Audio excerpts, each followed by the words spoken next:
Hey everyone, I'm Scott Cunningham, aka Scottsy Business, and today we're going to be talking about CBDCs, or Central Bank Digital Currencies. And essentially this is like the stable coin of the future, but not necessarily the decentralized, open, good privacy, freedom, all that kind of stuff. It's not that future. It's the dystopian future where the banks have infinitely more control over everything. Depending on how this plays out, they could be forcing people to hold their crypto with the bank. If you're going to use CBDCs to buy your crypto, they could do so many crazy things. They could automatically take out your tax. They could do sweeping reform and monetary policy very quickly compared to what they could have done before. And this would all be under one ecosystem. Plus, it'll either be a huge competition for commercial banks or essentially force them to rely way more on centralized banks from a country because they might be only able to hold their stablecoin, and thus slowly that central bank kind of takes over a lot of the commercial banks, or at least in terms of leverage and influence and power and what they can actually do. So let's talk about the good, the bad, and the future of stablecoins and how it relates to CBDCs after a quick word from my sponsor today. A big thank you and shout out to my sponsor Cake Wallet, which is an open source, non-custodial Bitcoin and Monero wallet that also has a built-in exchange. It's available on iOS and Android. So it's become more apparent to me that, in my video not that long ago, I was talking about how I was bullish on Bitcoin and crypto in general because the Bank of International Settlements is going to allow banks to hold up to 1% reserves in cryptocurrency, namely, or rather, such as Bitcoin is the quote. But this could really just be a way to slowly but surely introduce CBDCs into the banking system without being so obvious as to what their plan is up front. That's why they say such as Bitcoin. I mean, I'm very much hoping that it is Bitcoin that they'll be holding, but this could really just be the groundwork that they're laying for CBDCs. And overall, I think it's going to be a net negative for crypto and just people in general and freedom and finance. But in the short term, at the very least, similar to how we saw with PayPal, Robinhood, Wealthsimple, all of these massive institutions adopting the ability to use cryptocurrency, but also massively limiting it and centralizing what would otherwise basically be decentralized. And they do this on PayPal, for example. You can only buy or sell crypto, and it has to stay on PayPal. They still own it. They have full control. It's not really yours. They're holding it for you. You also can't withdraw it and transfer it and send it to someone else, or, buy something as however you'd like. PayPal has been rolling out, or rather they've planned to roll out the ability to spend it, but again, only with places that they allow you to. So effectively trying to centralize how you use cryptocurrencies that are actually decentralized, but when you give them that power, then they are managing to slowly centralize it just in the way that they're using it. Not that it's inherently changed or centralized or anything like that. So I see something very similar, but on a much larger scale happening with CBDCs. So first, let's talk about exactly what is a CBDC so we don't get confused here. And I think the best example of this or definition is Investopedia. I always go to Investopedia, very, very good resource, and they have lots of information for you here that you can take a look at. Very, very great. But very simply, as they mention here, it's just a central bank cryptocurrency that is like a stablecoin. It's supposed to be pegged to whatever whatever fiat currency, like a sovereign currency. So for example, the Federal Reserve in the US might create something like the Fed coin or the US dollar coin or whatever it happens to be. It'll be just a coin pegged to the US dollar, just in the same way that we already have with Tether USDT or Coinbase's USDC. The major difference being that right now we're just relying on these third-party institutions and their auditors. We're just hoping that they're actually correct. that their attestation reports are accurate, and that their auditing has all been transparent and actually accurate. We really have no way to verify that that's true. But with banks, I'm sure there would be much more scrutiny from the government, et cetera, to make sure their accounting is more accurate. Mind you, I don't really trust the banks that much, but this is kind of the general reasoning. I mean, at the very least, banks are FDIC insured, so hopefully that would also cover stablecoins as well, like CBDCs. And there's many pros that I can see for central bank digital currencies, but the major drawback is really just that it'll be so centralized. And I mean, like I said, Tether and USDC are already extremely centralized, equally as much as a bank would be. The only difference is we're trusting these more like third-party private companies over banks, and they really have no incentive to do anything differently or better. So at the very least, there might be a little bit more trust, especially for people who are not very familiar with cryptocurrency. There's going to be a lot more trust within the banks than there would be just some random private entity that's, giving out all this, or not giving out, but issuing all of these stable coins. So there's going to be a lot more trust behind it. And that is really good for onboarding new users.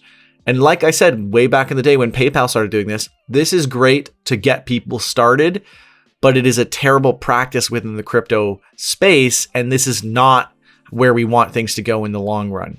So, if all these people, just by virtue of having a bank account, are now introduced to cryptocurrency because they come out with CBDCs, then now there's all these people who previously had no access to cryptocurrency, and now they, have a crypto account option in their bank or whatever.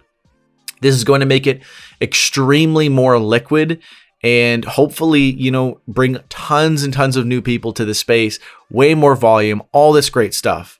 However, the nature of it being extremely centralized, we don't know how they're going to roll them out. They might say, yes, you can buy crypto now with your CBDCs, but you have to hold it in our bank wallet, which is centralized, and they still hold the crypto. I could see something like that very, very easily playing out. And there's all these different scenarios that you can easily come up with, and you say, okay, well, yeah, if they were to do that, that would be very bad. Most of the scenarios greatly benefit the banks and negatively benefit you. I do think that in the short term, though, this will be very, very good for, volume, new users, adoption, stuff like that. But in the long term, this is going to really, really hurt the crypto space. So going back to CBDCs and exactly what they are, it's really just, it's regulated by their central bank. As I said, they would just be the ones who'd be issuing it rather than like Tether or Coinbase. And then it's supposed to essentially simplify the implementation of their monetary and fiscal policy, which could be really useful and efficient, but it could also be very dangerous because, as we saw here in Canada, they were freezing people's bank accounts, blacklisting crypto exchanges, and if you had crypto, they didn't want you to be able to accept that on many different exchanges, and they weren't allowed to. If all of that was under one ecosystem, like versus having your fiat system, your crypto system, it's all very poorly managed. With blockchain, you can much more simply, create these smart contracts that can do massive things all at once.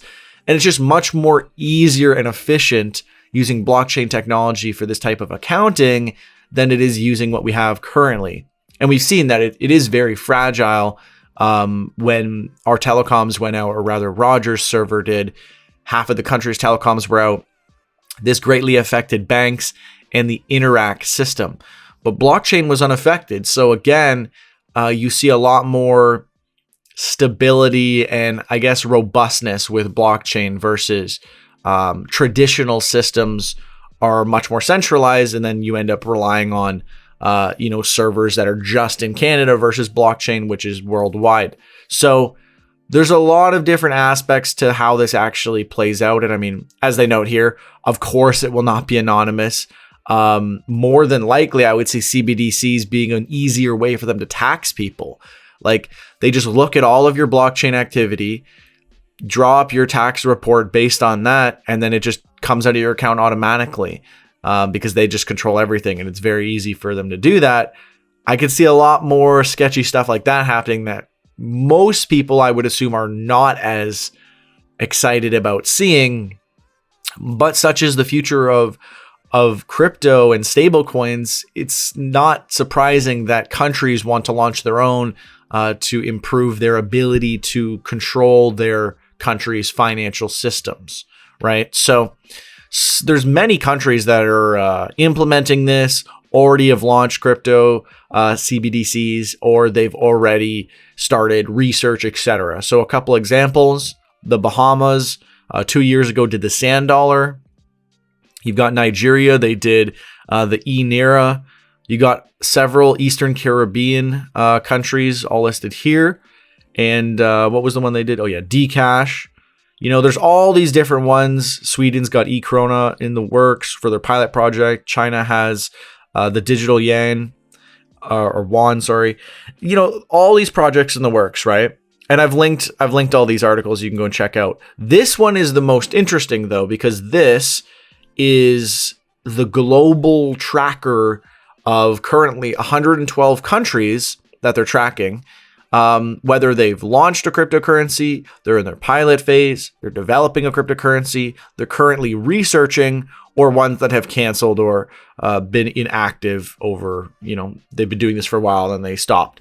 But it's very interesting. You can see all the stuff that's being worked on, what the projects are actually called, and you get links to all this stuff and see where they're at.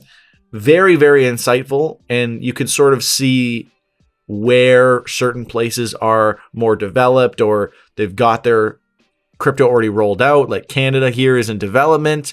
The US is in research phase still. So many, many countries are involved in this. This is absolutely underway. It's just, how is this going to play out? What are they actually going to do this for? And I mean, they do also note that certain countries only intend to use this for retail, and certain countries intend to do this like entirely, like wholesale, banks and everything, whereas some just want to do this for purchasing goods, etc. But either way, what this is going to effectively do is people are going to end up connecting their more decentralized private wallets to their CBDCs, whether on purpose or just by virtue of using the CBDC and not really realizing the implications. And the government's just going to have way, way, way more control over our finances with this. This is a net negative overall. This is not going to be very ideal. And yeah, so let's specifically cover some of the pros and cons that I haven't already talked about. So as I mentioned, some of the pros of CBDCs is, yes, it'll be more legitimate coming from a bank, and there might be FDIC insurance. So that's very, very good to see. However, we don't know that that's actually going to be the case. I mean, all of this is still speculation. It might be easier to look at countries that have already rolled this out and sort of see how they're approaching it. But I think like the US and Canada are going to have dramatically different regulations than, you know, the Bahamas. So it would be very good for accounting too. Like we would have a much more accurate system. And if it was public, then people would have much better insight into their country's finances. I mean, it's not going to be some public blockchain that everyone can see. It's probably going to just be very closed, very controlled by the government, or the central banks rather. So the good thing, again, though, is, you know, there'd be way more liquidity for crypto, assuming you can invest in the free market. And if banks are transitioning all of their customers over, we'll have massive adoption and way less resistance for people to actually get into the space. And then again, having this all combined under one ecosystem will be better for banks and for users. But, you know, again, I don't really trust banks. So let's dive in again to the cons, which there are much more of. Namely, at the beginning, as I mentioned, PayPal centralizing cryptocurrency without actually having to do so. The central banks will do something very, very similar, but in their own way. I mean, they might let you buy it, but you can only hold it in their wallet. They might, you know, automatically take your tax out of your account just calculate it based on your blockchain activity. There's so many different things that are in the negative side that I could very much see playing out. And you have to also wonder, are they really doing all of this because they want to promote liquidity and investing in cryptocurrency? Or do they want an easier way to tax you and, cash in on crypto in their own way? Plus, it's just like it's hip, right? So like people are much more interested in getting some central CBDCs like stablecoins versus just getting paid in normal Canadian dollars, for example. I think there'd be a lot younger people who'd be much more gung-ho about that and be interested in doing that. And I think that would be very good for them. Not so much for us because of some of the stuff I'm talking about here and how I think this would play out. But again, as I mentioned, our current systems are so fragile. They're separated. There's all this extra work that goes into dealing with all this. If they put it all under one system, much easier for them to, enact massive policies and monetary changes and things like that. Our current systems are already extremely fragile. So blockchain is definitely an upgrade, even just in terms of robustness. But again, they're going to sell it as they're going to improve our systems, but really it's a way to make you more reliant on the central banks, right? Because if you, as I said before, if commercial banks need to rely on central banks for that CBDC, because they're not going to allow them to make their own, then they're going to have even more control over the rest of the banks in the commercial banking industry. So the central banks are going to gain even more power in the financial industry. And that's pretty much expected. I would be unsurprised if that happened. And again, like we've seen how bad inflation has been over the past 2 years. So if we are going to give them more financial power, more liquidity, more volume, more access to more people's wealth, essentially, by doing this, is it going to get better, or are they just going to continue doing what they're already doing, but it's going to be amplified by the power of blockchain technology, and because they're able to, deal with a lot more people a lot more efficiently? If anything, this could just amplify how bad things are already and just continue to make them even worse. Plus, we've already seen, Tether and USDC banning accounts, doing all this kind of stuff. Whereas if that same stuff was happening with CBDCs, that would be very, very concerning. People are while it does happen, like people have their bank accounts closed, people are very skeptical of that being like a regular common thing. And it might be more accepted or less controversial if it was happening in the realm of crypto, because, so many people do not understand crypto and thus wouldn't really be able to follow the trail of events as easily or understand exactly why, they're having their account banned or whatever it happens to be. A lot of this is just speculation, but when I really go through the logic of why would they make CBDCs, what would the benefit be, and how this will all play out, I don't see this being some massively beneficial thing for normal people aside from the initial liquidity improvement. But that's not really a benefit to crypto. If everyone just started getting paid in Bitcoin tomorrow, then that wouldn't even matter. But because we don't have that, this will be a good way to onboard people, but then we want people out of that system of relying on the banks and into the decentralized side of things. This could just be a good way to get people started. I'm just concerned that it'll adopt so much of the market, and then they'll all be in the, in the hands of the CBDCs and the central banks. And if banks start getting people to buy up all the Bitcoin and hold it in the banks, then the banks are naturally going to centralize all of the holdings of Bitcoin and other major cryptocurrencies. And that's just going to be very, very bad news for everyone in the market. But yeah, let me know what you guys think. I've included all the links and everything in the description, so you can take a look at everything I just went through. I'm very bullish on, just sticking with regular cryptocurrencies, Bitcoin, Ethereum, doing everything as decentralized as you possibly can. I am not a fan of stablecoins, and in my last 5th part of the stablecoin series, I will go through my thoughts on all the stablecoins and what I think is the best. I mean, to give you a quick summary of that, I don't really think you should have any stablecoins. Not financial advice, but you're much better off just relying on, as I said, Bitcoin and Ethereum. But you let me know, is CBDCs the way of the future? Is any stablecoin reliable? Do you prefer or rely better on, Tether, or would you rely more on the banks? I mean, both are not really looking too good right now. So you tell me, where are we going with stablecoins? What is the future of all this?